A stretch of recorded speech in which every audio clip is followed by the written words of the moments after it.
9 times out of 10, I'm gonna shoot that gun. At one point, my nickname was Lost Soul. I didn't have a value in human life. All this is because this is what I grew up around. I didn't know nothing else. Had I got this love and attention from home, I wouldn't have been here. I would not have been here. But I went to prison, my first time for aggravated robbery. Aggravated robbery. Did 5 years and 9 months. First got there, the second day, I had to do a stab to prove myself. There's gangs in prison, and they more serious there. Because if me and him in a barracks together, we get into a fight, he stabbed me, I stabbed him, one of us going to the hole, one of us going to the infirmary, one of us gonna get out first and go to the same rack, the same bed, then the next one gonna get out the same bed, come to the same, but we still in the same environment. His friends over here loving him up while I'm asleep to come do something to me, so it's gonna keep going on. See, then when one person fight, everybody in my circle, my gang, is gonna fight. So the chaos gonna keep going until somebody say it's enough. I thought I had my head on right, came out of prison, went back to prison.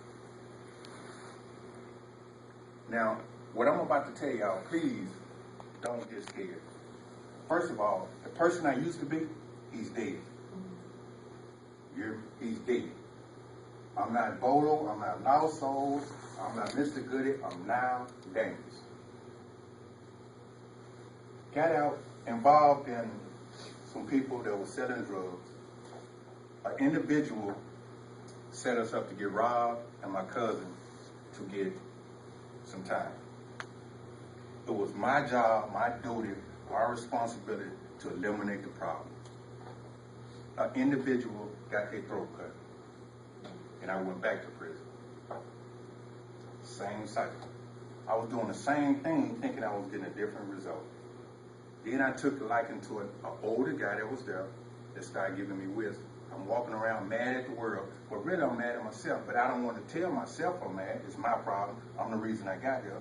So he started giving me advice. I started seeing younger kids come to prison, 16, 17, with 80, 90 life sentences, walking around sagging and happy than a person with 2 years. So I kept saying that to the old wise guy. He said, man, what if you're tired of it, do something about it? Are you part of the problem or the solution? Tired of being a part of the problem, so I chose the solution. In prison, I almost got thrown out my chain. My son was diagnosed with cancer. Trials gonna come to you, but you still gotta stay focused. I almost gave up then. Forget it, man, I don't want to. Doing right stuff ain't working. You know, a wise guy told me, no, when you're doing right, that's when you'll be tested. How will you know your strength if it's not tested?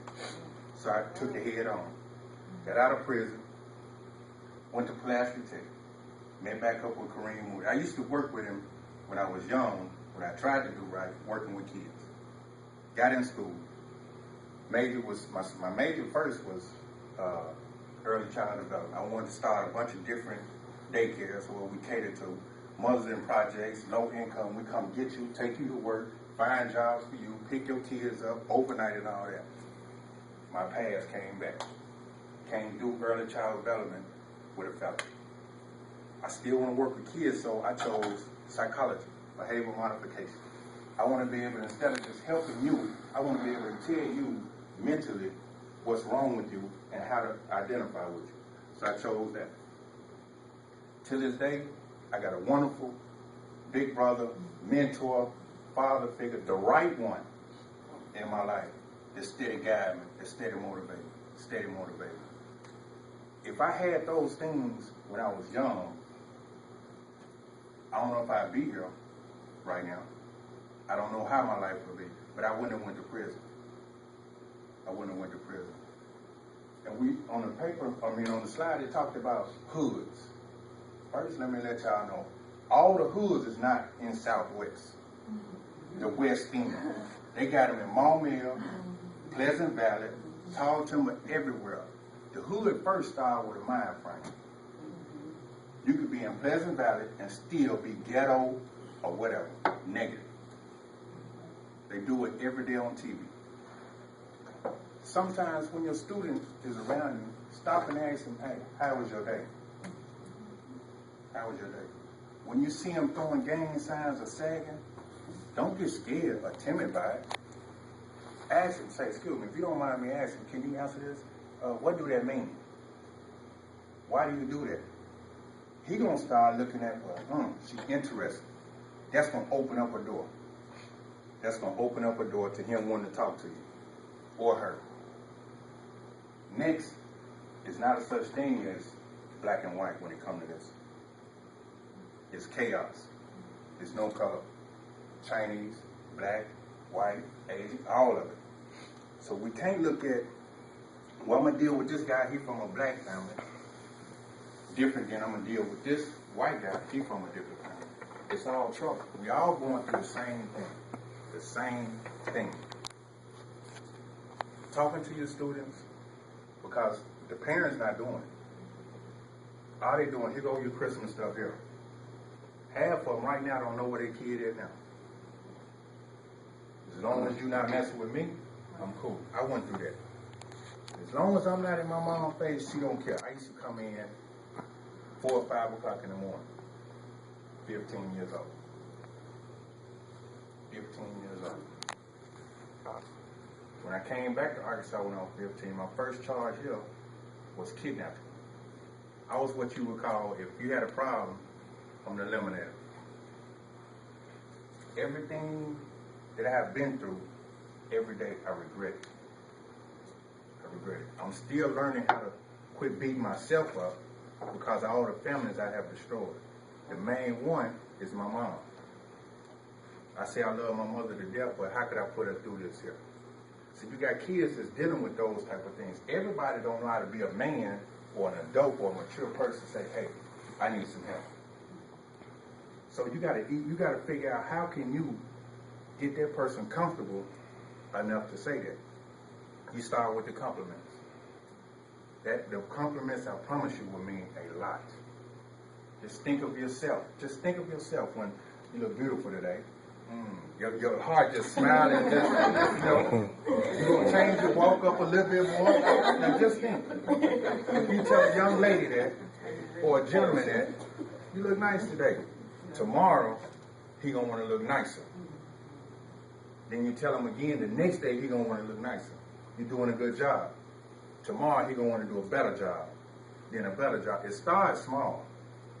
You can't go in head first trying to help this person because first he don't know how to help himself. Everything starts with a thought. First, I had to make my mind up that I'm tired. I'm tired. And I know that you all care about helping, but everybody gonna have a different tactic. If you see how she dealing with her students and it's working, look at it, see where you can incorporate your style, but your technique is gonna be your technique. The way he speak is the way he speak. The way I speak, I speak. The way he speak, we speak. But we all doing the same thing and getting the same thing accomplished. I hope I said something to y'all today that enlightened y'all. Y'all have any questions, feel free to ask. There's no such thing as a personal question because we all here to help. Not y'all here to help, we. Any way I can help you, I will. I have to do this. I have to do this. I don't want to do this. I have to do this because I hurt my mom. I was true to everybody in the neighborhood in the gangs, but I wasn't true to my mother. I was true to everybody in the gang, but I wasn't true to my kids. See, I don't care about no gang now. I care about my mother, my kids, and my better half. That's all I care about. You can't come to me with no sagging, no gang handshakes, even the people that I used to be with. We can talk. If you ain't going positive or forward, you can get on away from me. Because when I go around these people gonna look at me like I'm still their person. But I can't keep doing the same thing over and over and thinking I'm gonna get a new result. No, I can't. Yes, ma'am. I just thank God that what Ms. Bond said that for Mr. Moody and that you guys came to speak to the staff. It's just so empowering, with our population dealing with dropouts. We have a tough population. And I tell my staff all the time, it just starts with something small or just building relationships.